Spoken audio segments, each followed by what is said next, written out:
परमेश्वर ने दशमांश क्यों बनाया? दशमांश का परमेश्वर को पैसे देने से कोई संबंध नहीं है। परमेश्वर को आपसे कुछ नहीं चाहिए। आप परमेश्वर को कुछ दे भी नहीं सकते। धरती पर जो कुछ भी है पहले से ही परमेश्वर का है। परमेश्वर को हमसे कुछ नहीं चाहिए। पर जब परमेश्वर ने कुछ निर्धारित किया तो वो इसलिए नहीं कि वो उसे चाहिए। दशमांश और दान इंसानों के लिए परमेश्वर का मैनेजमेंट ट्रेनिंग प्रोग्राम है। परमेश्वर को हमसे एक पैसा भी नहीं चाहिए, पर फिर भी उसने कहा कि हर चीज का 10वां हिस्सा मेरा है। पर हम सिर्फ पैसों का सोचते हैं और ये हमारी प्रॉब्लम है। अगर आप जूतों की 10 जोड़ियां खरीदते हैं तो उनमें से एक आपकी नहीं है। अगर आप 10 ड्रेसेस खरीदते हैं तो उनमें से एक आपकी नहीं है। अगर आपने 10 फल खरीदे हैं तो उनमें से भी एक आपका नहीं है। अगर दिन में आपको 24 घंटे मिले हैं तो 2 घंटे 40 मिनट आपके नहीं हैं। आप रोज चोरी करते हैं, अगर आप 2 घंटे 40 मिनट परमेश्वर का समय उसे नहीं देते।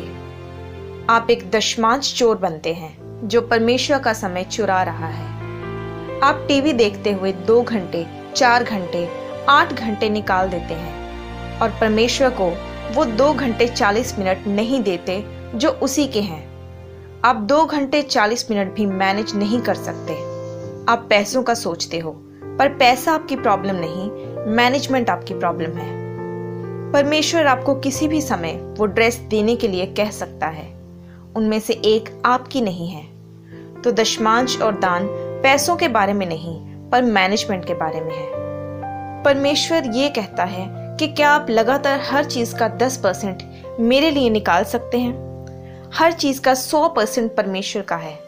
अगर आपको 10,000 रुपए मिले हैं तो उनमें से 10,000 ही परमेश्वर के हैं। परमेश्वर ने आपको 10% निकालने को कहा और आपके पास बचे 90%, पर वो सब 100% परमेश्वर के ही हैं। तो फिर अगर वो 10,000 परमेश्वर के ही हैं तो वह क्यों आपको 10% निकालने को कहता है? ये बात उस 1,000 रुपए की नहीं है जो आप निकालेंगे, पर आपकी उन पैसों को निकालने की काबिलियत के बारे में है। आपकी मर्जी, आपके कंट्रोल, आपके उस पैसों को निकालने के डिसिप्लिन के बारे में है। वे आपके डिसिप्लिन के पीछे है। अगर आप वे 10% अच्छी तरह से मैनेज कर रहे हैं तो वह आप पर बाकी के 90% के लिए भी खुशी से भरोसा करता है। पर क्योंकि आप 10% में विश्वास योग्य नहीं रहते तो आप बाकी का 90% भी गवा देते हैं, जिसके कारण आपके पास कुछ नहीं रहता। तो फिर आप परमेश्वर को बताते हैं कि इस महीने के दशमांश मैं नहीं दे पाऊंगा क्योंकि इस बार पैसों में बहुत तंगी आई है। तो परमेश्वर भी कहता है कि तुम बोल क्या रहे हो? तुम्हारा उद्धार, तुम्हारी सैल्वेशन उस टाइथ में ही है। अब हम देखेंगे कि दशमांश देने से आपके जीवन पर क्या असर होता है। इनमें से हर शब्द मैनेजमेंट के लिए है। अगर आप अपने दशमांश और दान समय पर देते रहें तो पहले जो आपके जीवन में आता है वो है अकाउंटेबिलिटी, यानी हिसाब की जिम्मेदारी। दूसरा है डिसिप्लिन। जब भी आप दशमांश निकालते हैं तो आपको हर बार ऐसा करने के लिए कंट्रोल चाहिए। तीसरा ऑनेस्टी। एक टाइथर बनने के लिए आपको ऑनेस्ट होना जरूरी है, क्योंकि आपको कोई नहीं देख रहा सिवाय परमेश्वर के।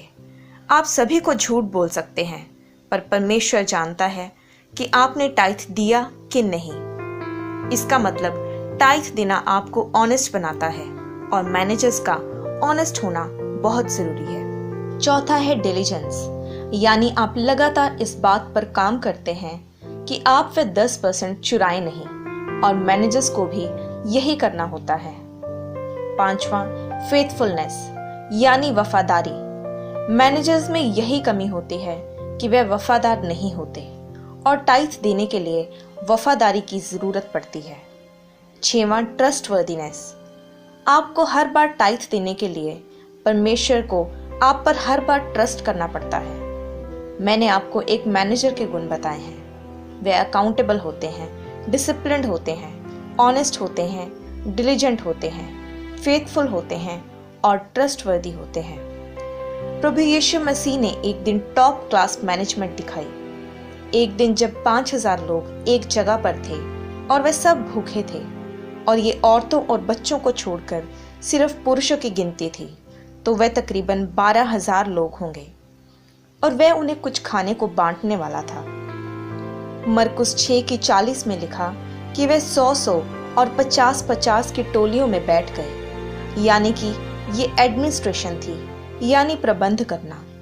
फिर उसने 5 रोटियां और 2 मछलियां रिसोर्सेज के तौर पर ली। उसकी तरफ देखा जिसके वो रिसोर्सेज थे, फिर प्रशंसा के तौर पर उसका धन्यवाद किया कि वह उन्हें उन रिसोर्सेज को इस्तेमाल करने दे रहा है। इसका मतलब कि वह चीज़ें आपकी नहीं हैं, पर वह किसी और की अमानत हैं। फिर उसने वह अपने चेलों को दी कि वह आगे लोगों को दे, यानी डेलीगेशन, यानी काम सौंपना। लोगों ने वह खाया और वह सब खाकर तृप्त हो गए। ये कस्टमर सर्विस थी और लिखा है कि चेलों ने हर टुकड़ा उठाया। आप ये इमेजिन करें कि 12,000 जन एक खुली जगह पर हैं और रोटियां और मछलियां तोड़ रहे हैं, तो आपको वहां रोटियों के टुकड़े और मछलियों की हड्डियां कैसे इकट्ठी करनी हैं जो वहां घास में गिरी होंगी। यूहन्ना 6:12 में उसने कहा कि बचे हुए टुकड़े इकट्ठे करके ले आओ कि कुछ भी वेस्ट ना किया जाए।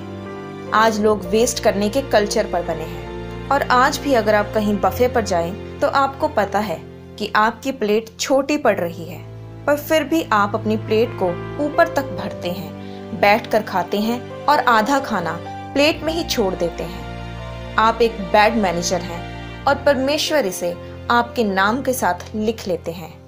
यीशु ने उन्हें क्यों टुकड़े इकट्ठे करने को कहा? वे टुकड़े जरूरी नहीं थे, पर वह उन्हें कुछ सिखा रहा था। आप टुकड़े भी वेस्ट नहीं करते। परमेश्वर के वचन से रिलेटेड और भी वीडियोस को देखने के लिए आप हमारे चैनल जीसस टीवी को सब्सक्राइब करें और नोटिफिकेशन के लिए आप बेल आइकन पर क्लिक करें।